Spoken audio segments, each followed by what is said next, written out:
बालाघाट में आसमानी आफत ने किसानों का बुरा हाल कर रखा है। यहाँ पिछले 2 दिनों से बारिश हो रही है, जिससे खुले में रखा करोड़ों का धान बर्बाद हो गया है। किसानों ने बताया कि इसके पीछे की वजह धान का समय पर परिवहन न होना और खरीद केंद्रों पर बद इंतजामी है, जिसके चलते करोड़ों की धान बर्बाद हो गई है। इतना ही नहीं, बल्कि सोसाइटियों में किसानों की खुले में रखी धान की बोरियां भी चोरी होने के मामले भी बढ़ने लगे हैं, जिसके लिए किसान शासन प्रशासन को जिम्मेदार मान रहे हैं। साथ ही यहाँ सोसाइटियों में 4-5 दिनों से धान बिकने के इंतजार में परेशान किसान और उनकी सुध लेने पहुंचे किसान नेताओं ने पंजाब केसरी से अपना दर्द बयां किया। नमस्कार, इस वक्त हम मौजूद है समनापुर खरीदी केंद्र में। ये धान खरीदी केंद्र है और बीती रात को जो बारिश हुई है, यहाँ बहुत बारिश हुई है। आप देख सकते हैं कि मेरे पीछे जो है किसानों की धान पड़ी हुई है। ये धान पूरी तरह भीग गई है और कई जगह पर ना तिरपाल लगाया गया है और ना ही किसी तरह की पॉलीथीन लगाई गई है धान को बचाने के लिए। ऐसी लावारिश टाइप यहाँ पड़ी हुई है और कल रात में जो बारिश हुई है उसमें धान भीग कर तबाह हो गई है, बर्बाद हो गई है। यहाँ पर हमारे साथ एक किसान है, उनसे हम जानते हैं कि किस तरह की स्थिति है। क्या नाम है आपका? कंचन लिल्लारे। बारिश हुई तो किस तरह की स्थिति थी?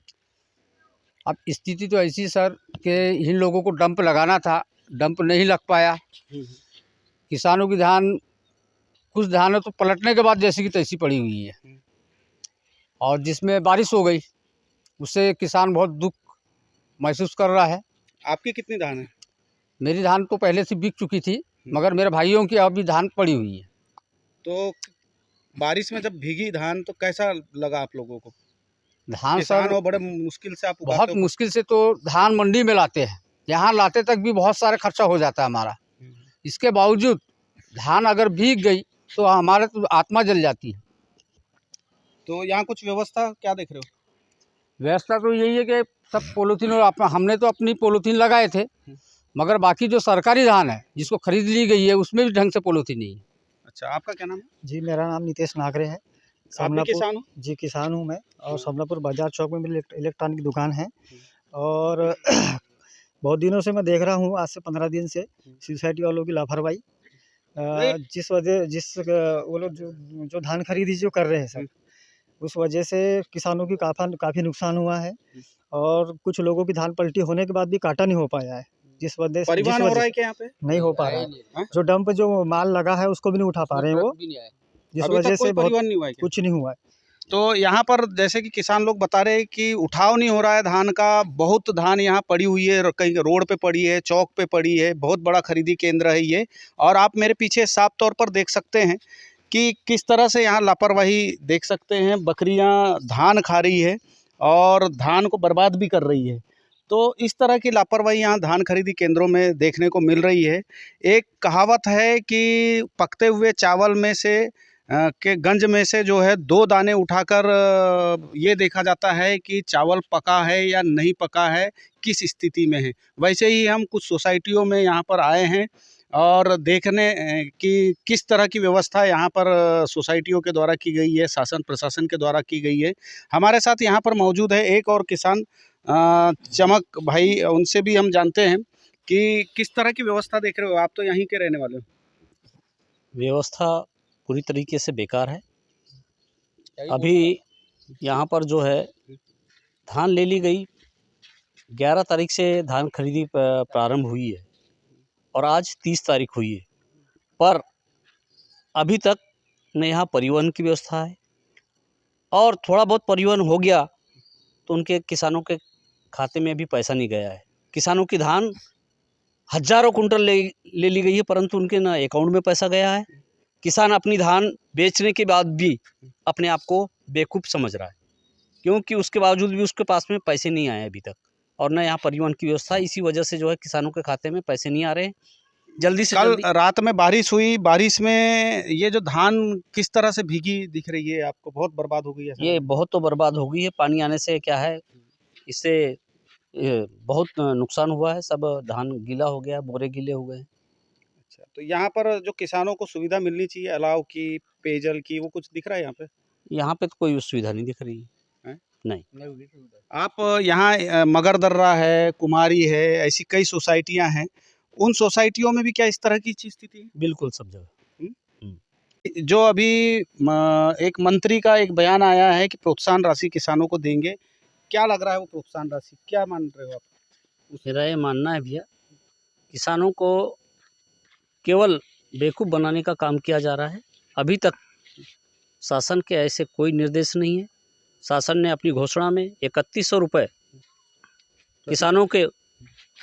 किसानों को देने की बात कहकर घोषणा कर दी और वोट ले ली, सरकार बना ली, परंतु अभी तक किसानों को 3100 रुपये क्या 2400 रुपये का रेट देने के लिए तैयार नहीं है। ये जो प्रोत्साहन राशि दे रहे हैं, ये क्या लग रहा है, लॉलीपॉप है क्या है? लॉलीपॉप कुछ समझ आया इसका फंडा आपको?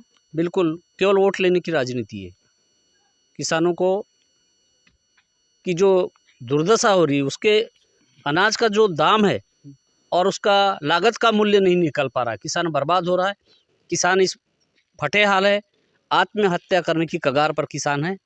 उसके बच्चे पढ़ लिख नहीं रहे हैं, उसको बहुत सारी तंगियों का सामना करना पड़ता है। तो यकीनन यहाँ पर किसानों को बताया जा रहा है कि कुछ पढ़ नहीं रहा है और तंगी की हालत में किसान जीवन यापन करने को मजबूर है। यहाँ पर हम किसान नेता से भी जानते हैं कि जो ये प्रोत्साहन राशि की जो बात चल रही है प्रदेश में, उसको किस रूप में देख रहे हैं?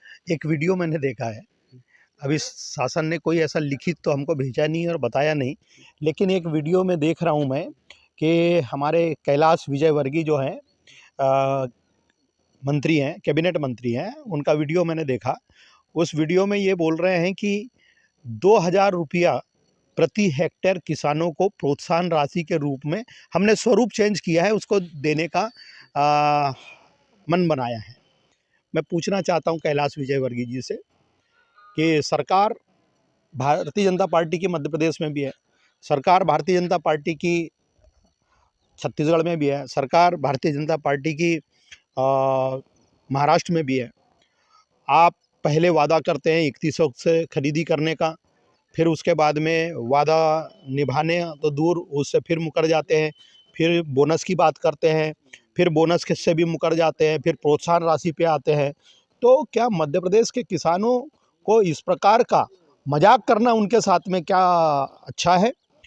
वहीं हमारा राज्य लगा हुआ है महाराष्ट्र, बिल्कुल बॉर्डर से लगा हुआ है, वहाँ पे 20,000 रुपया प्रति हेक्टेयर के रूप से सरकार दे रही है छत्तीसगढ़ में, और छत्तीसगढ़ में 3100 रुपये से खरीदी कर रही है और यहाँ पे 2300 से, और आप प्रोत्साहन राशि की बात कर रहे हैं 2000 रुपया प्रति हेक्टेयर।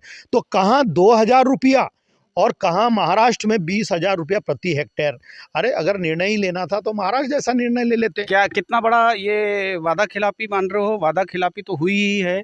अब ये जो प्रोत्साहन राशि के नाम पर जो अभी बयानबाजी की गई है, इसको किस रूप में देख रहे हो? क्या कितना बड़ा मजाक है या क्या? ये बहुत बड़ा मजाक है किसानों के साथ में, और किसानों को इनने बिल्कुल यानी मजाक बना करके रखा हुआ है। भारतीय जनता पार्टी हमेशा किसानों के साथ में छलावा करते आई है। कांग्रेस तो करती ही करती थी, लेकिन भारतीय जनता पार्टी ने तो इतना बड़ा छलावा कर दिया कि वादा करने के बाद में वादे से मुकर गए और एक जगह 20,000 रुपया दे रहे हैं और एक जगह 2,000 रुपया दे रहे हैं।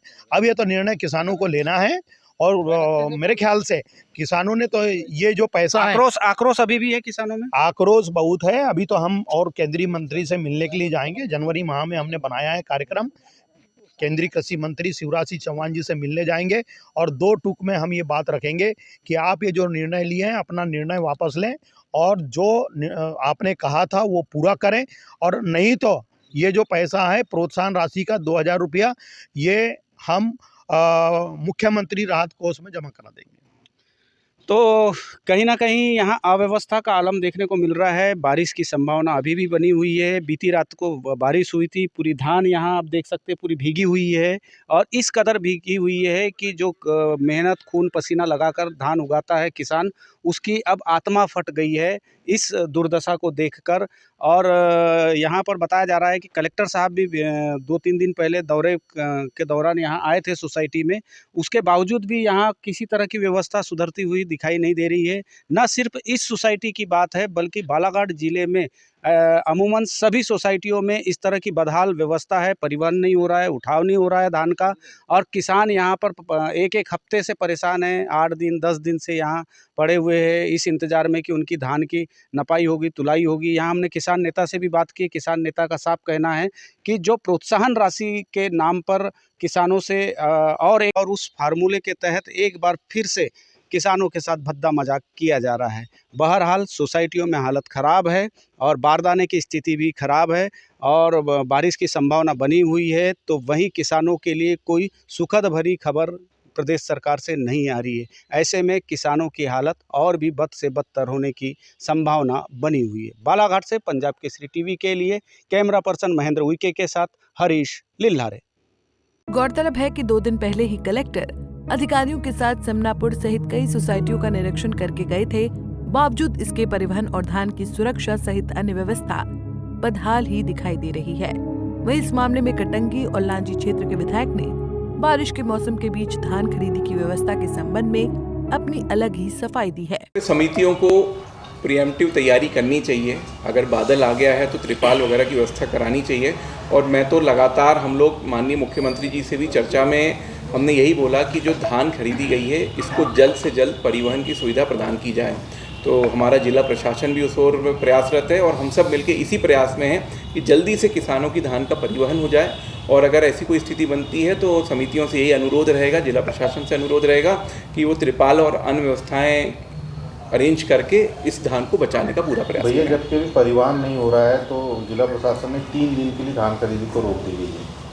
तो ऐसे में परिवहन तो देखिए हो रहा है, लेकिन कई बार कम ज़्यादा होता रहता है। आज ही मेरी कलेक्टर से जब भी बात हुई है और चूँकि हमारे यहाँ पर बहुत लंबे समय से गोडाउन की व्यवस्था नहीं रही है। बालाघाट जिला हमारा ऐसा रहा है जहाँ पे ऐसी व्यवस्था नहीं होने के कारण हमारे किसानों का जो धान होता है वो खुले पे रहता है। लेकिन पूरा प्रशासन और जनप्रतिनिधि भी पूरी ताकत के साथ में लगे हुए हैं कि जल्दी से जल्दी उसमें उठाव हो और किसानों को समय रहते भुगतान भी हो सके। बालाघाट से पंजाब केसरी के लिए हरीश लिल्हारे की रिपोर्ट।